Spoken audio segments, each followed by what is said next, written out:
Assalamu alaikum. How are you all? I hope all of you are doing very well at your homes. So in this video we are going to talk about Betsy Sidhwa, who is the most important and influential writer of this era. ठीक है, she is currently alive. ठीक है, और अब हम बात करेंगे बेप्सी सिद्धवा की बायोग्राफी के बारे में, कुछ इंपॉर्टेंट पॉइंट्स को और राइटिंग स्टाइल को, लिटरेरी करियर को डिस्कस करेंगे with the main concern of this to perspective. ठीक है, as a feminist writer, as a diasporic writer. Bapsi Sidhwa एक फेमिनिस्ट थी क्योंकि इसने अपनी जितनी भी नॉवेल्स लिखी हैं हर नॉवल में इसके रिलीजन और वुमेन की इक्वालिटी यानी फेमिनिस्टिक पॉइंट ऑफ व्यू के जो थीम्स होते हैं ये उसे देती है. और डायस्पोरिक राइटर इस तरह है कि ये मैंने आपको प्रीवियस वीडियो में जब हमने जुल्फ़कार घोष को as a diasporic writer discuss किया था, जब बताया था कि डायस्पोरी का मतलब क्या होता है. तो डायस्पोरी किसी ऐसे राइटर को कहते हैं जो अपनी कंट्री से बेसिकली माइग्रेट करके चला गया और दूसरी कंट्री में जाके अपनी कंट्री के कल्चर के नॉर्म्स के ये सारी चीज़ों के बारे में लिखता हो. तो ये एक डायस्पोरिक राइटर थी क्योंकि ये माइग्रेट करके यूएस चली गई थी विद हर हस्बैंड. ठीक है, और अब ये अभी भी होस्टन यूएस के अंदर ही रह रही है और लिख रही है. That's why she is called a diasporic writer. तो विदाउट वेस्टिंग एनी टाइम हम इसकी बायोग्राफी को देखते हैं. ओके, तो बेप्सी सिद्धवा का यहाँ जो मैंने टाइम स्पैन लिखा है वो लिखा है 1938, यानी अब करंटली ये ज़िंदा है. ठीक है, 1938 को कराची में पैदा हुए पाकिस्तानी मोस्ट इम्पोर्टेंट नॉवेलिस्ट हैं. She is best noun for her collaborative work with Indo Canadian film maker Dipta Mehta. Indo Canadian film maker थी दीपा मेहता. उसके साथ इसने कोलैबोरेशन के अंदर वर्क किया था और इवन कि इसकी जो नॉवेल्स हैं उसको भी in the form of film हम कह सकते हैं उसको परफॉर्म करवाया गया बाय दीपा मेहता. ठीक है, ये अपने आप को पंजाबी पाकिस्तानी पारसी वुमेन कहती है. पंजाबी वुमेन, ठीक है, पाकिस्तानी और पारसी कम्युनिटी से ये बिलोंग करती है, इसीलिए ये अपनी आइडेंटिटी इस नाम से शो करवाती है, पंजाबी पाकिस्तानी पारसी वुमेन. 11 अगस्त 1938 को कराची में पैदा हुई एक गुजराती स्पीकिंग पारसी फैमिली में बेसिकली पैदा हुई. और इनका जो रिलीजन था पारसी ज़ोरोएस्ट्रियन फैमिली थी, यानी इनका जो रिलीजन था पारसी या ज़ोरोएस्ट्रियन बेसिकली इनका ये रिलीजन था. ठीक है, ये अभी जो रह रही हैं बेप्सी सिद्धवा होस्टन यूएस के अंदर रह रही हैं. ये 2 साल की थी जब इन्हें पोलियो हो गया और 9 साल की उम्र थी इनकी जब पाकिस्तान की पार्टीशन हुई, यानी ये माइग्रेशन करके आई थी पाकिस्तान से. और एट द सेम टाइम ये आई विटनेस भी थी सारे पाकिस्तान की होलोकॉस्ट पार्टीशन की, बेसिकली होलोकॉस्ट की, उसकी सफरिंग की, उसके वायलेंस की, जो सब पाकिस्तान मुस्लिम्स ने और हिंदू ने जो सब कुछ उन्होंने सब कॉन्टिनेंट की बेसिकली पार्टीशन में लोगों ने फेस किया था. और यही वजह है ये जो सारा सिनेरियो है वो क्रिएट करती है अपना नोवेल आइस कैंडी मैन के अंदर, जिसे क्रैकिंग इंडिया के बाद में नाम दिया गया. तो उस वक्त इसकी उम्र 9 साल थी. नेक्स्ट है, इसने एट द एज ऑफ 19 इसने शादी की. ठीक है, और शादी करके वो बॉम्बे या मुंबई जिसे कहा जाता है चली गई और वहाँ वो 5 साल तक रही. वहाँ इसने ऑब्जर्व किया कि यहाँ जो बेसिकली जो पारसी कम्युनिटी है ना, जो इसका नॉवल है आइस कैंडी मैन, उसके अंदर भी ये हाईलाइट करती है अपने ऑटोबायोग्राफिकल एस्पेक्ट्स के थ्रू. जो पारसी कम्युनिटी की जो तादाद थी वो बहुत ज़्यादा थोड़ी थी. ठीक है, और इसलिए जब वो मुंबई गई तो उसने ऑब्जर्व किया कि मुंबई के अंदर तो पारसी कम्युनिटी बहुत ज़्यादा है. 5 साल तक रही लेकिन उससे डिवोर्स उससे हो गई.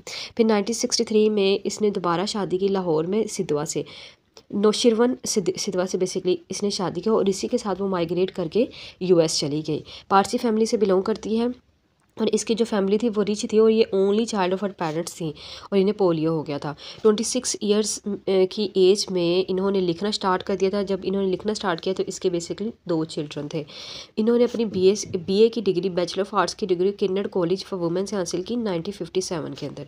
ये क्लैश है आपको गूगल पे कहीं 1958 में 56 मिलेगा और कहीं 1957, लेकिन जो मोस्टली ज़्यादातर मिला है मुझे वो 1957 ही है. ठीक है, इन्होंने अमेरिका की सिटीजनशिप 1992 के अंदर ली. ठीक है, His works has now been translated into the language of Russia, French और जर्मन की, यानी बहुत सारी लैंग्वेजेस के अंदर इनके वर्क्स को ट्रांसलेट भी किया जा चुका है. बेप्सी सिद्धवा ने इसके अलावा university of Houston, Rice university, Columbia university, Mount Holyoke university college और बहुत सारी यूनिवर्सिटी के अंदर इन्होंने पढ़ाया भी है और ये अभी भी जिंदा है, अपने वर्क्स को लिख रही हैं. ठीक है, और बेप्सी सिद्धवा ने बेसिकली जो मैंने इसके पॉइंट्स, इसकी बायोग्राफी को पढ़ के जो पॉइंट्स निकाले थे वो ये थे. वो आई विटनेस है पार्टीशन ऑफ 1947 की. ठीक है, ये सारे जो पॉइंट्स डिस्कस मैं आपके साथ कर रही हूँ ये बहुत इंपॉर्टेंट है इसके राइटिंग स्टाइल के लिए. अच्छा, आई विटनेस थी 1947 की पार्टीशन की, जिसे वो दिखाती दिखाती है अपनी नॉवल आइस कैंडी मैन के अंदर। पोस्ट कलोनियल इम्पैक्ट बताती है अपने वर्क्स के अंदर। आइस कैंडी मैन बहुत बेस्ट एग्जाम्पल इसके, जिसके अंदर एक इंग्लिश मैन है और 2 साल की बेसिकली एक गर्ल, सॉरी 2 नहीं 4 साल की एक गर्ल होती है जिसे पोलियो हो चुका होता है, और एक इंग्लिश मैन आके उसे कहता है कि अभी ये छोटी नहीं है, ये प्रैम में क्यों चल रही है, इसे खड़े होने के लिए कहो। इस तरह उनकी क्रुएलिटी। और डॉक्टर बारूचा का भी एक करेक्टर जिसके थ्रू हमें कॉलोनियल एग्रेशन देखने को मिलता है। पार्टीशन का सिनेरियो 1971 का, ये भी आई विटनेस थी, ठीक है। रिलीजन के बारे में बात करती है। ऑलमोस्ट इसकी बहुत सारी नॉवेल्स ऐसी हैं, सिर्फ एक ही हो गया आई थिंक सर एक नॉवल जिसके अंदर ये बात नहीं करती अपनी पारसी कम्युनिटी की, लेकिन ऑलमोस्ट नॉवल के अंदर इसकी हमें इसके रिलीजन के बारे में देखने को मिलता है। इनफैक्ट हम ये कह सकते हैं मल्टी रिलीजन बेस्ड इसकी नॉवेल्स होती हैं। मैरिज लाइफ का इम्पैक्ट था इसकी राइटिंग पे अंदर, क्योंकि इसमें मैंने आपको बताया कि फर्स्ट टाइम इससे डिवोर्स हो चुकी थी, और ये मैरिज लाइफ का कुछ इम्पैक्ट हमें देखने को मिलता है, और एजुकेशन का भी, क्योंकि ये खुद पोलियो के अंदर सफ़र रह चुकी हैं। और इसके अलावा अपने कैरेक्टर्स को भी इसी तरह दिखाती है, जैसे कि कैरेक्टर ऑफ लैनी, ठीक है। आई होप सो कि यहाँ तक कवर हो चुका होगा। अब हम देखते हैं इसके अवार्ड्स के बारे में। पेप्सी सिद्धवा को बहुत सारे अवार्ड मिले हैं, ठीक है, बहुत सारे, एक पूरी लाइन है बेसिकली उसके अवार्ड्स की, लेकिन यहाँ सिर्फ मैंने 2 ही ली है। बहुत इंपॉर्टेंट है सितारा इम्तियाज़, ठीक है, और दूसरा national award for English literature bye Pakistani academy of letters 1991 के अंदर इसे दिया गया। नेक्स्ट हम बात करते हैं हमारा जो मेन टॉपिक जो मैंने आपको स्टार्ट में बताया था, एज अ डायस्पोरिक और एज अ फेमिनिस्ट वुमन, ठीक है, या एज अ फेमिनिस्ट राइटर। यहाँ मैंने एक पॉइंट ऐड किया है, बेसिकली ये पॉइंट है क्वेश्चंस का। पाकिस्तानी नॉवलिस्ट यानी जो पेप्सी सिद्धवा है उसका क्वेश्चन आता है एज अ पाकिस्तानी नॉवलिस्ट, क्योंकि वो एक पाकिस्तान के अंदर मैंने आपको बताया माइग्रेट करके आई गई थी और पाकिस्तानी नॉवलिस्ट है, ठीक है। दूसरे नंबर पर डायस्पोरिक राइटर या सिंबल ऑफ डायस्पोरा इसकी राइटिंग के अंदर हमें देखने को मिलता है, जैसे कि आपको मैंने सबसे फर्स्ट 30 सेकेंड्स के अंदर बताया, ठीक है। फर्स्ट फेमिनिस्ट नॉवल भी इसे नॉवलिस्ट भी बेसिकली इसे कहा जाता है, क्योंकि इसने जो नॉवल थे फर्स्ट वुमेन नॉवलिस्ट मानी जाती है जिन्होंने पार्टीशन के बाद वुमेन के बारे में लिखा, ठीक है। एंग्लो पाकिस्तानी राइटर भी इसे कहा जाता है। एंग्लो इसलिए क्योंकि ये इंग्लिश, मैंने आपको प्रीवियस वीडियो में बताया था कि एंग्लो रेफर करता है इंग्लैंड को, ठीक है, एंग्लो सेक्शन का जो पीरियड था, और इसके अलावा इंग्लैंड यानी इंग्लिश लैंग्वेज को रेफर करता है। और एंग्लो पाकिस्तानी राइटिंग यानी इसने अपनी जो भी राइटिंग की है वो इंग्लिश के अंदर, इसकी जो सारी नॉवेल्स हैं वो हमें इंग्लिश के अंदर देखने को मिलती हैं। तो ये जो सारे मैंने यहाँ पर पॉइंट ऐड किया है डिफरेंट पर्सपेक्टिव से हम इसको डिस्कस कर सकते हैं, और ये सारे पर्सपेक्टिव में आपके साथ कुछ डिस्कस कर चुकी हूँ और कुछ हम इसके लिटरेरी करियर और राइटिंग स्टाइल विद कोटेशंस के अंदर हम डिस्कस करेंगे, ठीक है। तो हम स्टार्ट करते हैं। अब जो बहुत इंपॉर्टेंट पॉइंट यहाँ मेरे पास है वो है लिटरेरी करियर का, ठीक है। पेप्सी सिद्धवा ने बहुत सारे वर्क्स लिखे थे, लेकिन जो नॉवेल्स इंपॉर्टेंट हैं हमारे इन क्वेश्चंस को डिस्कस करने के लिए उनको विद कोटेशन मैंने यहाँ लिखा है, ठीक है। पेप्सी सिद्धवा ने बेसिकली शादी, यानी मैंने आपको बताया जब इसने दूसरी मरतबा शादी की, तो शादी करके दूसरी मरतबा बेसिकली इसकी शादी जो हुई थी नौशीरवन सिद्धवा से हुई थी, और उसके साथ वो लाहौर शिफ्ट हो गई थी, ठीक है। वो एक पॉपुलर बिजनेसमैन था, और जब वो लाहौर शिफ्ट हुई तो अपने हस्बैंड के साथ वो नॉर्थ पाकिस्तान उसने विज़िट किया, और वहाँ विज़िट के दौरान उससे सुनने को मिला एक लड़की यानी एक मैरिज उसके सुनने में आई, जिसके अंदर जो एक गर्ल है उसकी शादी करवाई जा रही है थोड़े से ऐसे पर्सन के साथ जो वायलेंट है, ठीक है, जो पहले मर्डर कर चुका है। तो ये जो सारा सिनेरियो था, ये सारी जो स्टोरी से सुनने को मिली नॉर्थ पाकिस्तान के अंदर बेसिकली, तो ये कोर्स बनी इसकी राइटिंग्स की, ठीक है। मैंने आपको बताया कि पेप्सी सिद्धवा ने एट द एज ऑफ 26 लिखना स्टार्ट कर दिया था, और बेसिकली इंस्पायरेशन आप कह सकते हो, या इस वाक़े को देख के उसने लिखना स्टार्ट कर दिया, ठीक है। और ये बहुत इंपॉर्टेंट पॉइंट है, आप याद रखिएगा 1983 के अंदर पेप्सी सिद्धवा माइग्रेट कर गई थी यूएस के अंदर, ठीक है, यूएस की तरफ चली गई थी, और अभी भी वो करंटली यूएस होस्टन के अंदर रह रही हैं विद हर हस्बैंड। और ये है कि 1983 के अंदर वो माइग्रेट कर गई थी, बहुत इंपॉर्टेंट पॉइंट है। तो ये जो मैंने आपको स्टोरी बताई, ये यानी ये जो थोड़ा सा पॉइंट बताया, इससे हम कह सकते हैं, जैसे मैंने आपको बताया इंस्पायरेशन मिली है, इसने अपने नैरेटिव पोइम्स को सॉरी नॉवेल्स को लिखना स्टार्ट कर दिया। और पहली नॉवल जो इसने लिखी थी वो under the name the bride, ठीक है, द ब्राइड थी इसकी पहली नॉवल जो लिखी थी, लेकिन पब्लिकेशन के हिसाब से वो सेकेंड आती है, सेकेंड नंबर पर है पब्लिकेशन के हिसाब से। सबसे पहले 1980 के अंदर द क्रो ईटर्स के नाम से इसकी पोम नॉवल पब्लिश करवाई गई थी, लेकिन इसने पहले लिखी थी द ब्राइड, ठीक है।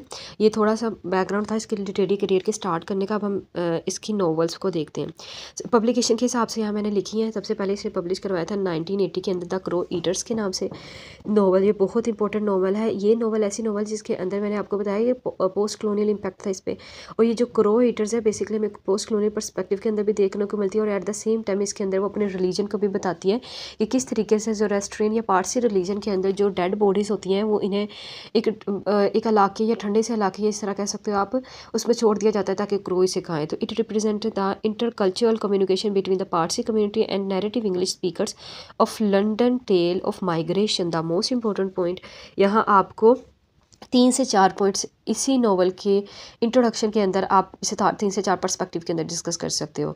यानी एक तो intercultural communication between Parsi community यानी रिलीजन को वो डिस्कस करती है, ठीक है, और English speaker of London tell of migration. तो माइग्रेशन मैंने आपको बताया यहाँ डायस्पोरे का टच आ गया है, ठीक है, और relocation and its conflicts for adjustment in a society. तो conflict of adjustment in a society बहुत दिखाती है। और फ्रेडी प्रोटैगनिस्ट है इसका, जिसके अंदर बेसिकली फ्रेडी जो होता है ना, उसको उसकी जो मदर इन लॉ है ना वो बहुत तंग करती है। तो इस तरह उनके सिनेरियो को क्रिएट किया गया है। पारसी कम्युनिटी, इंग्लिश स्पीकर और टेल ऑफ माइग्रेशन, ये तीनों जो पॉइंट यहाँ मैंने हाईलाइट किए हैं, ये तीनों point as a feminist woman और एज अ डायस्पोरिक राइटर इसे अच्छे से बयान करते हैं, ठीक है। तो इस तरह हमारे जो पहली नॉवल इसकी डिस्कस की उसके अंदर में ये कॉन्सेप्ट देखने को मिलता है कि रिलीजन का टच भी यहाँ आ गया। नेक्स्ट नॉवल है, बहुत इंपॉर्टेंट नॉवल है, एवरग्रीन हम नॉवल इसे कह सकते हैं। ये है द ब्राइड, ठीक है, 1983 के अंदर। अच्छा ये है कि बेप्सी सिद्धवा का एक पॉइंट ये भी है, बेप्सी सिद्धवा ने जब यूएस में जाके अपनी नॉवेल्स को पब्लिश करवाया था तो वहाँ जो पब्लिकेशन डेट है वो डिफरेंट है। जैसे कि आइस कैंडी मैन की पब्लिकेशन डेट पहले डिफरेंट है, लेकिन फिर पाकिस्तान में जब इन्होंने पब्लिश करवाया, लेकिन बाद में जाके इन्होंने इसका नेम चेंज करके आइस कैंडी मैन की पब्लिश करवाया तो उनकी डेट डिफरेंट है। इस तरह आप कन्फ्यूज़ ना होगा कि मैंने डेट गलत लिखी है, पब्लिकेशन के हिसाब से कुछ लिखी गई है, ठीक है। ब्राइड के नाम से पब्लिश करवाया था, ठीक है, जिसे बाद में पाकिस्तानी ब्राइड का नाम दे दिया गया, क्योंकि मैंने आपको बताया कि वो पाकिस्तान के नॉर्थ पाकिस्तान के एरिया में विजिट करने गई थी, ठीक है।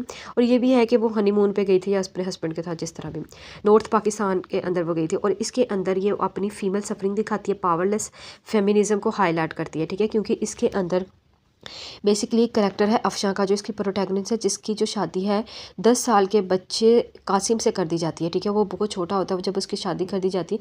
बेसिकली कुछ हम कह सकते हैं इसका सिनेरियो इस तरह क्रिएट हो जाता है कि इसका फादर इसकी शादी कर देता है और कुछ शायद इन्होंने कर्ज देने होते हैं, इस तरह था। अच्छा, अफशां की 10 साल के बच्चे के साथ शादी कर दी जाती है और फिर वो उसे, अफशां की उम्र I think so 14 to 15 years इन्हीं के राउंड अबाउट होती है, यानी वो उससे बड़ी होती है कुछ साल कासिम से। तो अफशां उसे बहुत बच्चों की तरह पालती है, लेकिन जब कासिम बड़ा होता है फिर उसे पता चलता है मैरिज का बेसिकली मीन्स क्या होता है। तो इस तरह ये स्टोरी दिखाई गई है और इसके अंदर हमें फीमेल सफरिंग दिखाई गई, किस तरीके से अफशां की शादी कर दी जाती है एक ऐसे चांद के अंदर जिसे जो खुद एक बच्चा है, ठीक है, इस तरह, लेकिन वो उसकी फैमिली शादी करती है, उसके पेरेंट्स वगैरह। और बेप्सी सिद्धवा इसके बारे में बहुत इंपॉर्टेंट कोटेशन कहती है, वो कहती है when I came back to Lahore, कहते हैं जब मैं वापस लाई ना नॉर्थ पाकिस्तान से लाहौर की तरफ, द स्टोरी हॉन्टेड मी, ठीक है, ये कह के इस स्टोरी के बारे में वो बताती है। तो इसके अंदर भी हमें फेमिनिस्टिक टच देखने को मिलता है। नेक्स्ट नॉवल है द आइस कैंडी मैन, बहुत इंपॉर्टेंट नॉवल है। यहाँ मैंने ये देखें, आइस कैंडी मैन को 1988 के अंदर पब्लिश करवाया गया था, ठीक है, लेकिन 1991 के अंदर जब इसने माइग्रेशन यूएस में जाने के बाद जब इसे यूएस में पब्लिश करवाया गया by Milkweed edition as cracking India के नाम से, ठीक है, क्रैकिंग इंडिया के नाम से। वो ये भी है कि क्रैकिंग इंडिया के नाम से इसे इसलिए पब्लिश करवाया था ताकि ऑडियंस को अटेंशन को ग्रैब कर सके या इस तरह, ठीक है। तो ये है कि इसने पहले इसको 1988 के अंदर इसको पब्लिश करवाया गया। ज़्यादातर आपको यही मिलेगा कि जो ये 1988 के अंदर पब्लिश हुई है, ठीक है, लेकिन 1991 भी है, ठीक है, ये अभी आप याद रखिएगा क्योंकि 1991 में इसने यूएस में से पब्लिश करवाया था। और ये जो नॉवल है, इस नॉवल को इंशाल्लाह आई ट्राई माय बेस्ट के नेक्स्ट लेक्चर्स में हम इसको डिस्कस करेंगे। ये जो नॉवल है बेस करती है पार्टीशन पे, जो मैंने आपको बताया कि इसके किन किन चीज़ों को इसने फेस किया था, वो सारे पॉइंट्स इसकी इस नॉवल के अंदर देखने को मिलते हैं। पार्टीशन ऑफ सब कॉन्टिनेंट बताती है, जिसके अंदर जो लैनी का प्रोटैगनिस्ट है, एक तकरीबन 4 से 8 साल के दरमियान उसका वो बच्ची दिखाई गई, यानी जब नॉवल स्टार्ट होता है जो 4 साल की है और जब एंड होता है तो 8 साल का, यानी 4 साल का हम कह सकते हैं उसका टाइम स्पेन दिखाया हुआ है। पार्टीशन का उसके अंदर दिखाया गया किस तरीके से मुस्लिम ने, हिंदू ने, सिख ने, सब ने कैसे फेस किया, ठीक है। रिलीजन क्लैश बहुत ज़्यादा इसके अंदर, पारसी कम्युनिटी भी दिखाती है। बेसिकली ये एक ऑटोबायोग्राफिकल नॉवल है बेप्सी सिद्धवा की। इसके अंदर वो एक लैनी को पोलियो का शिकार दिखाते हैं, जैसे कि ये खुद भी थी, ठीक है। अच्छा, रिलीजन क्लैश में देखने को मिलता है और इसी पे एक मूवी भी बन चुकी है under the name of earth by Deepa Mehta, जैसा कि मैंने आपको बताया। मोस्ट इंपॉर्टेंट एमसीक्यूज है, नोट डाउन कर लीजिए। नेक्स्ट है इसकी जो बहुत इंपॉर्टेंट नॉवल है अमेरिकन ब्रैड, बहुत इंपॉर्टेंट नॉवल है, यानी इसकी जो मैंने लिखी है वो इंपॉर्टेंट ही लिखी है यहाँ पे। 1993 एन अमेरिकन ब्रैड, तो ये पारसी फैमिली को इसके अंदर शो करती है। और इसके अंदर जो दो करैक्टर है, एक फ़िरोज़ा का करैक्टर प्रोटैगनिस्ट है और इसकी शादी जिससे वो शादी बेसिकली करना चाहती है उस पर्सन का नाम होता है डेविड, ठीक है। इसके अंदर माइग्रेशन टू अमेरिका दिखाई गई, ऑटोबायोग्राफिकल एलिमेंट्स भी हैं इसके अंदर। और इसके अंदर ऐसा डायस्पोरिक राइटर भी हमें देखने को मिलती है, क्योंकि जो फ़िरोज़ा है वो उसकी जो पेरेंट्स होते हैं बेसिकली वो उसे थोड़ा सा हम कह सकते हैं बोल्ड करने के लिए यानी तौर तरीके सीखने के लिए उसे माइग्रेट करवा देते हैं, यानी उसे अमेरिका भेज देते हैं। लेकिन जाके वो जहाँ वहाँ जाके वो सीखे किस तरीके से रहना है ये सब कुछ। लेकिन जब वो वहाँ जाती है तो वो फॉल इन लव हो जाती है विद डेविड और उसके साथ शादी करना चाहती है। तो इस तरीके से हमें ये सारा कुछ माइग्रेशन और पारसी फैमिली के थ्रू वो हमें दिखाती है। नेक्स्ट इसकी बहुत इंपॉर्टेंट नॉवल है वाटर, 2006 में यानी रिसेंटली ही कुछ ईयर्स पहले इसको पब्लिश करवाया गया है। Water follows the life of 8 years child Chuyia, ठीक है, abandoned at a widows ashram after the death of her elderly husband, ठीक है। तो अपने बड़े एल्डरली हस्बैंड की डेथ होने के बाद किस तरीके से वो विडो सर्वाइव करती है, यानी 8 years चाइल्ड, ठीक है, 8 years ओल्ड। मैंने आपको बताया कि बच्चों को, जैसे कि हमने पहले देखा नोवेल आइस कैंडी मैन, ठीक है, फिर हमने पाकिस्तानी वो भी देखा, सॉरी पाकिस्तानी ब्रेड भी देखा, और वाटर भी क्या है कि वो एक चाइल्ड के थ्रू बताती है, चाइल्ड के थ्रू अपना सिनेरियो क्रिएट करती है। यानी चाइल्ड की जो बातें होती हैं ना वो सच्ची बातें होती हैं, किस तरीके से चाइल्ड एक डिपिक्ट करती है सोसाइटी पे, उसका किस तरह इंपैक्ट होता है। यानी यहाँ भी एक छोटा सा कैरेक्टर दिखाया हुआ है, यानी इतनी एज नहीं दिखाई, और उसे तो एल्डरली हस्बैंड के साथ उसकी शादी दिखाई गई, फेमिनिस्टिक टच यहाँ भी आ गया, ठीक है। तो इस तरह वो दिखाती है। इसके अलावा Jungle Wala Sahib, city of sin and splendour, ये भी 2 इसकी नॉवेल्स हैं जो मैंने यहाँ लिखी हैं। तो बेसिकली यहाँ जो मैंने 5 आई थिंक सो 5 या 6 नॉवेल्स आपके साथ डिस्कस किए विद देयर हिस्टोरिकल बैकग्राउंड्स और उसके इंपॉर्टेंट थीम्स से। और ये जो नॉवेल्स हम साथ साथ डिस्कस करते जाएँ किसके बारे में, और इन नॉवेल्स को जब ऐसे ऑलमोस्ट सारी नॉवेल्स के अंदर हमें फेमिनिस्ट राइटर और डायस्पोरिक राइटर देखने को मिलती है, क्योंकि उनके अंदर माइग्रेशन दिखाई गई है। आइस कैंडी मैन के अंदर भी हमें माइग्रेशन देखने को मिलती है। तो ये जो सारी नॉवेल्स है इसके थ्रू हमें पता लगता है कि she is basically diasporic writer as well as a feminist writer, ठीक है, और एंग्लो पाकिस्तानी नॉवलिस्ट तो हैं ही वो, ठीक है। अब हम बात करते हैं पेप्सी सिद्धू के राइटिंग स्टाइल के बारे में। वीडियो थोड़ी सी लॉन्ग हो जाएगी, बट आई होप सो कि अब हम इसी वीडियो के अंदर इसको कवर कर लें ताकि नेक्स्ट हम इसके किसी नॉवल को स्टार्ट करें। ओके अब हम बात करते हैं writing style of Pepsi Sidhu. Pepsi Sidhu अपने नॉवेल्स के अंदर basically feminist point of view से लिखती है, ठीक है, फेमिनिज्म का, यानी वुमेन की सफरिंग हो गई, किस तरीके वो फेस करती है, एक विडो वुमन, उनके राइट्स, उनकी सफरिंग और early marriages of a woman of ठीक है, ऑफ अ गर्ल, ये सारी कुछ दिखाती है, ठीक है। अपनी राइटिंग स्टोरी डायस्पोरिक थीम दिखाती है और एलियन कंट्री के अंदर जैसे कि वो बैठ के लिख रही है, कंट्री के अंदर वो है यूएस। अच्छा, डायस्पोरिक थीम्स हमें देखने को मिलते हैं। डायस्पोरिक थीम्स बेसिकली होते हैं किसी पर्सन का एलियनेट हो जाना, अपनी जो कंट्री के बारे में उसकी फीलिंग्स होना, उनके कल्चर को हाईलाइट करना, ठीक है, जैसे कि हमने डिस्कस किया था Zulfikar Ghose as a diasporic writer के अंदर, ठीक है। मेक श्योर कि आप उसको उसकी वीडियो का स्टार्टिंग पॉइंट देख लो, जाके आपको डायस्पोरिक क्या होता है उसकी अच्छे से डिटेल में समझ आ जाए, ठीक है। ऑटोबायोग्राफिकल एस्पेक्ट्स भी देती है, जैसे कि मैं आपके साथ साथ डिस्कस करती जाऊँ जब हमने इसके नॉवेल्स को डिस्कस किया था। Suffering of Muslim and Hindu in the sub continent and perfectly portrait in her novels. अच्छा, ये जो सफरिंग्स हैं हिंदू और मुस्लिम, ये बहुत ज़्यादा अच्छे से पोर्ट्रेट करती है। आइस कैंडी मैन बहुत बेस्ट एग्जांपल है इसकी, जिसके अंदर वो हिंदू करैक्टर यानी आया का करैक्टर, पाकिस्तानी करैक्टर मुस्लिम करैक्टर यानी हम कह सकते हैं दिल नवाज का करैक्टर, और पारसी करैक्टर लैनी का करैक्टर के थ्रू हमें डिफरेंट करैक्टर्स की सफरिंग्स भी दिखाती है, ठीक है। अपनी नॉवल के अंदर वो पार्टीशन के पॉइंट को बहुत अच्छे से हाईलाइट करती है, और रिलीजन तो बहुत, मैंने आपको बताया था रिलीजन किस तरीके से बहुत ज़्यादा देखने को मिलता है। बेसिकली सारे पॉइंट्स हम इसकी नॉवल के रेफरेंस के थ्रू डिस्कस कर चुके हैं। अच्छा, पेन, सफरिंग, साइकोलॉजिकल डिस्टर्बेंस के थीम्स बहुत हाईलाइटेड हैं इसके नॉवेल्स के अंदर, ये सारे कॉन्सेप्ट हमें देखने को मिलते हैं। पोस्ट कॉलोनियलिज्म को शो करते हैं, जैसे कि हमने रेफरेंस के अंदर आइस कैंडी मैन के अंदर जो डॉक्टर बारूचा का करैक्टर को डिस्कस किया। माइग्रेशन और immigration are major themes of writing, बहुत इंपॉर्टेंट पॉइंट है। माइग्रेशन भी बताती है और इमिग्रेंट्स की सफरिंग्स को भी बताती है, जैसे कि मैंने आपसे बात की आइस कैंडी मैन बहुत बेस्ट एग्जाम्पल है, ठीक है, और इसके अलावा अमेरिकन ब्रेड भी बहुत एक बेस्ट एग्जाम्पल है इसकी। अच्छा, पारसी राइट्स और rituals are discuss detail in her novels except the bride. अच्छा, तो मैंने आपको बताया था ना किसी एक नोवेल के अंदर कोई ऐसा डिस्कस नहीं हुआ होगा इन डिटेल, लेकिन पारसी जो राइट्स हैं, रिचुअल्स हैं, जो इसकी सारी ओवरऑल नॉवेल्स के अंदर बहुत अच्छे से हाईलाइट करती है, वो हम पहले डिस्कस कर चुके हैं।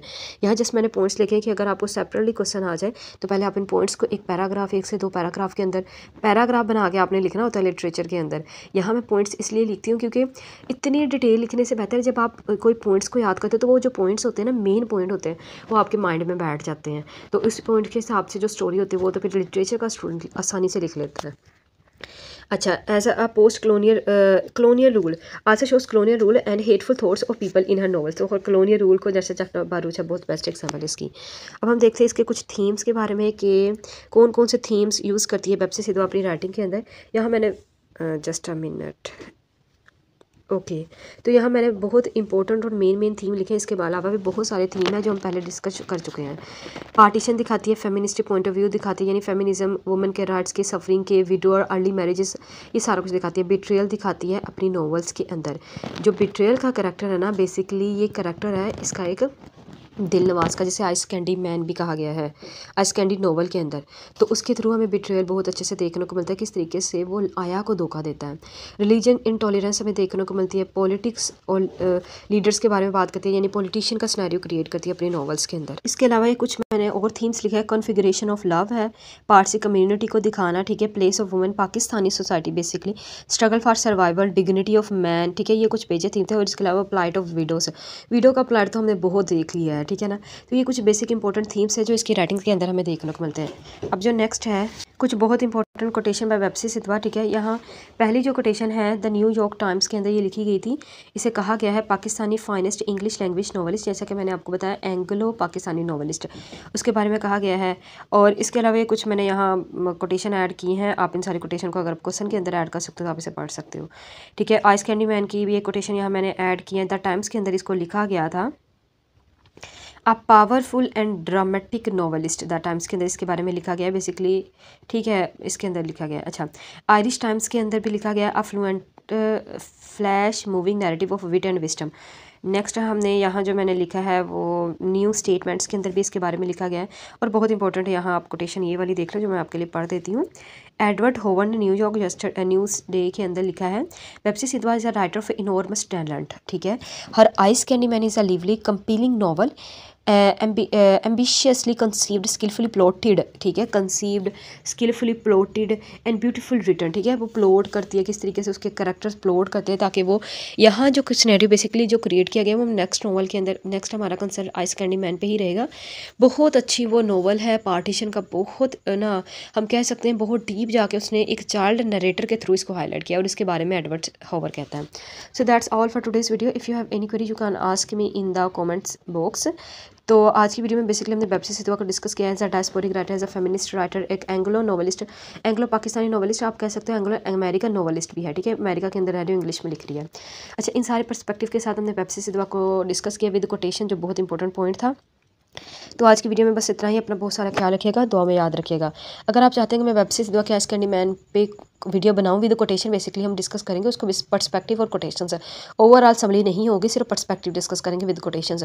तो let me know your answer in the comment box as soon as possible. अगर आप कमेंट दोगे तो फिर उतनी ही जल्दी मैं उसको अपलोड कर दूँगी, उस वीडियो बना लूँगी, उसे अपलोड कर दूँगी। तो अपना बहुत सारा ख्याल रखिएगा, दुआ में याद रखिएगा। लाइक, सब्सक्राइब और शेयर करना नहीं भूलना, ठीक है। अल्लाह हाफिज़।